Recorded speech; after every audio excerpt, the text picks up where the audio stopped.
Cerca de 310.000 adultos mayores se verían beneficiados con el proyecto firmado ayer por la presidenta Bachelet, que busca eximir a los pensionados del pago del 5% de la cotización de salud. Fue, de hecho, una de las promesas de la mandataria en su última cuenta pública del 21 de mayo. Y para conversar más al respecto nos acompaña la directora nacional de FONASA, Janet Vega. ¿Qué tal, Janet? Buen día. Hola, buenos días.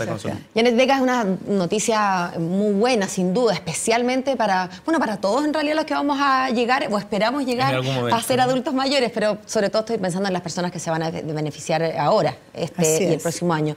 La pregunta es, cuando uno escucha tantos problemas en el sector salud, tantas filas para esperar, tanta falta de especialistas, bueno, esto encarece en algún sentido el sistema, nos encarece el sistema a todos. ¿De dónde sale la plata?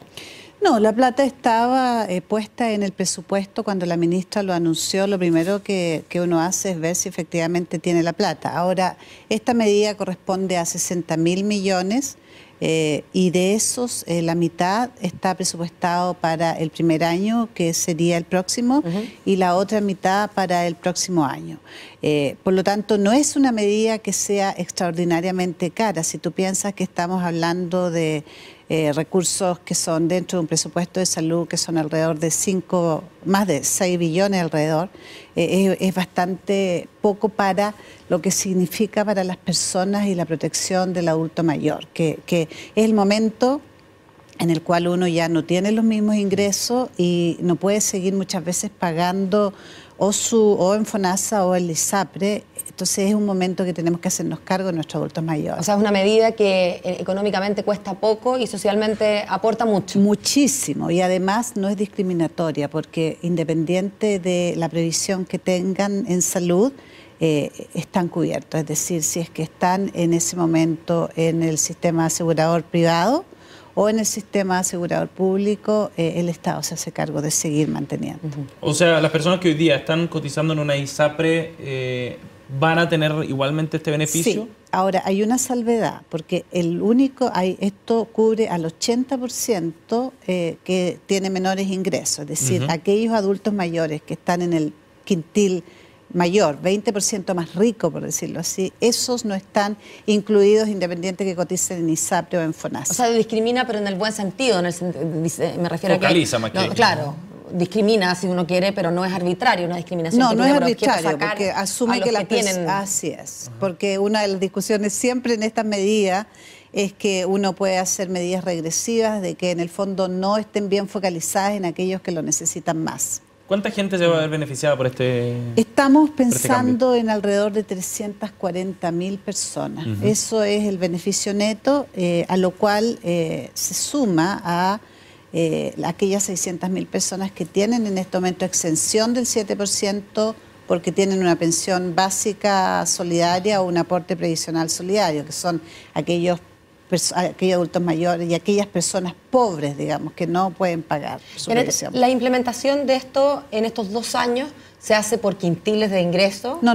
La implementación, esa fue una discusión que tuvimos. Teníamos la alternativa de hacerlo primero los mayores de 75 años y después los otros, o hacerlo progresivamente primero el 3 y después el 0. Y lo que la presidenta decidió es que primer año el 3% y segundo año el 0%. O sea, se hace a todos por igual, pero en 2 tramos. Así es, exactamente. Este costo que va a asumir FONASA, ¿de qué manera impacta en el presupuesto de la propia entidad? En FONASA no impacta porque FONASA tiene 2 fuentes de recaudación. El 7% de sus afiliados más el aporte fiscal adicional para aquellos que no pueden cubrir su 7%.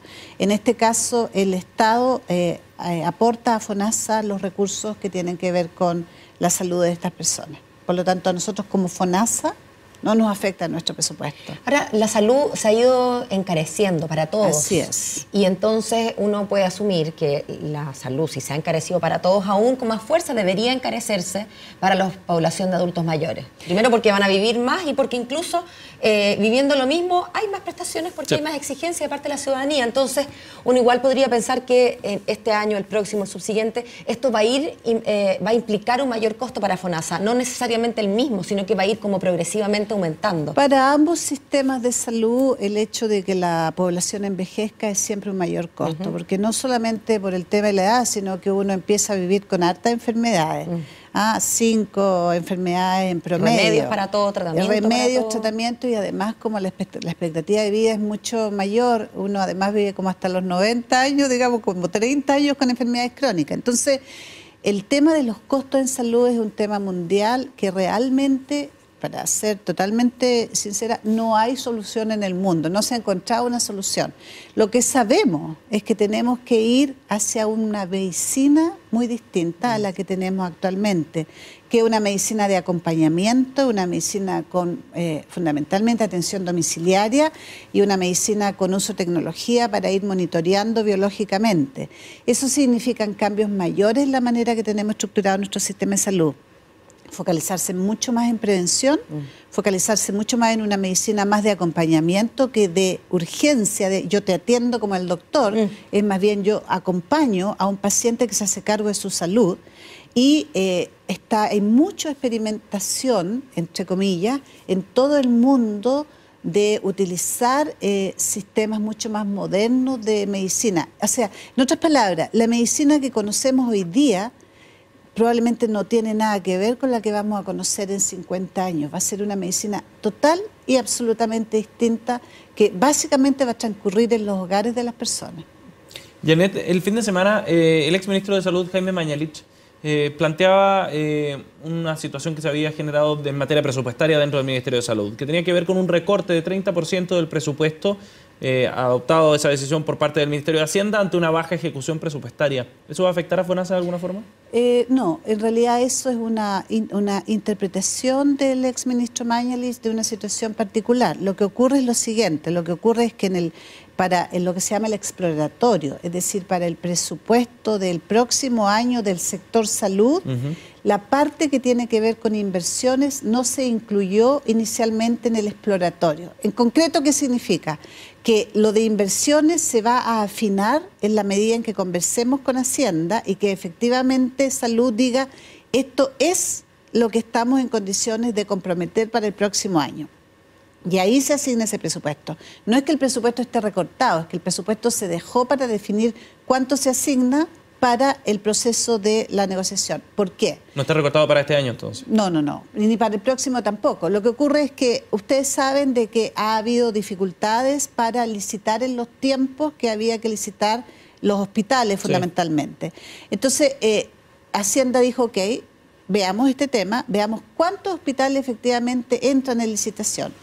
Ahora, en un par de semanas, en este momento ya se abrió la licitación para 16 hospitales. Por lo tanto, cuando vayamos a negociar el presupuesto, sabemos que tenemos que contemplar los recursos que tienen que ver con la primera etapa de licitación de esos 16 hospitales. Pero es una manera mucho más certera de definir. Ahora, este presupuesto de inversiones es de inversiones, no es operacional. Perfecto. Por lo tanto, no afecta a las personas en términos ni de listas de espera, ni de atenciones, ni de nada. De una manera, en un momento en que estamos con problemas en términos de liquidez macroeconómica, de efectivamente racionalizar cómo ordenamos la casa. Es lo mismo que uno le pasa en su casa cuando está con temas. Con menos liquidez. Janet, muchísimas gracias por acompañarnos esta mañana, que tenga un buen día. No, al revés. Chao. Muchas gracias a ustedes. Gracias.